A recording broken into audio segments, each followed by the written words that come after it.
So guys, turo ko sa inyo kung paano madaling kumita ng SSD sa lang ito. Una guys, may free 1K SSD per day yan sa larong ito. So, wag niyo kalimutan kunin yan guys kasi magagamit yan. Sa ads yan magkikita yung 1K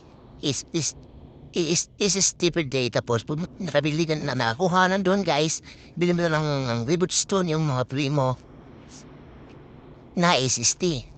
Tapos yung kabili ka na guys, punta pa sa pet, tas hanap pa ng pinakamataas na stats gamit ng Reboot Stone.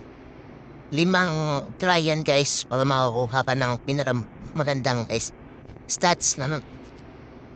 Tapos kung makahanap pa na guys ng matataas na stats like S plus, S plus plus, swerte ka na guys kung makuha ka ng SS. Mahal yan. Upgrade mo lang guys. Once nga nakuha mo yan yung S, yan guys. Pag nakuha mo yan ng S, pwede na yan ibinta guys. Pag hindi pa guys, yan, plan yan. Hindi pa nakuha ng S, tayo lang yung revolution guys. Evolution. May evolve yan guys. Tas, max mo lang. Tingnan nyo guys na pag mamax na yan, pag evolve na yan, magiging S yan. Tapos pwede na yan ibenta guys sa market.